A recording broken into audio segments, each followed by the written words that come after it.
got my holes drilled in my stake holder here. Got my 2 holes. I got my 2 holes in this one. They line right up perfectly. You can see daylight through them both. Right there. So now I'm going to get my Gorilla Glue here.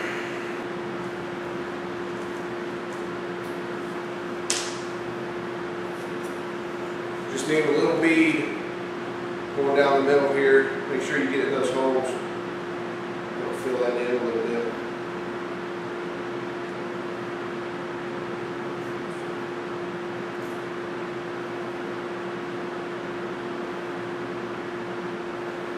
About like that. It'll squeeze out on the sides, but you can always grind that off later if you like. So now we're going to line this up. We'll go ahead and stick our tacks up through the decoy here.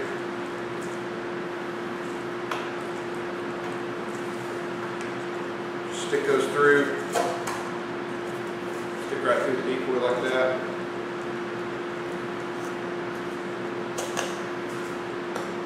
Saves you a lot of trouble after hammering those on.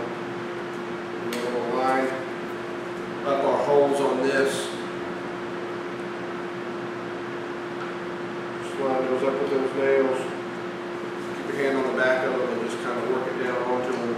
You should see some of that glue pop up through the hole. You just hold it with your hammer. Hold it with your hand here. Pop those into place all the way. And then we'll take the cutting bit on the Dremel and just burn both of those blades off once it sets up. And then we'll do the same with the other decoy.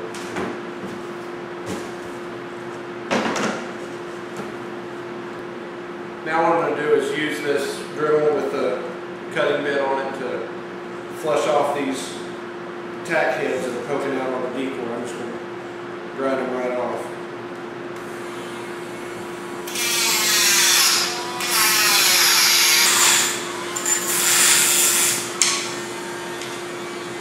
Just like that right there, nice and flush.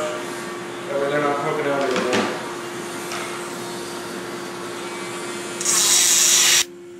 Alright, now we got our stake holders mounted onto there. Got the nails cut off, the glue starting to explain. It hadn't hardened up yet. It's still a little bit foamy, but we'll go ahead and put the coat of varnish on. I only put 1 coat of varnish on my silhouettes.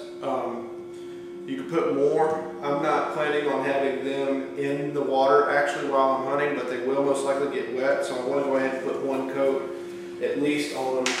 And then I'm also putting a primer coat, spray primer on them, and then I'll also put acrylic paint on them. So I think they'll pretty well be waterproof, and they're not going to be out sitting in the water for long extended periods of time. So I just like to put 1 thick coat on them. So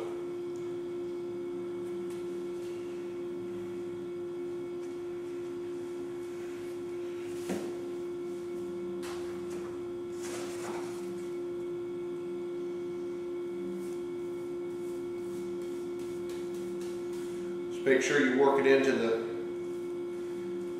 edges of the decoy too. That's your most vulnerable spot there where the grain is showing. That's where the water's, if you're going to have water come in, it's most likely going to be from there. So make sure you get a good thick coating of it on the ends.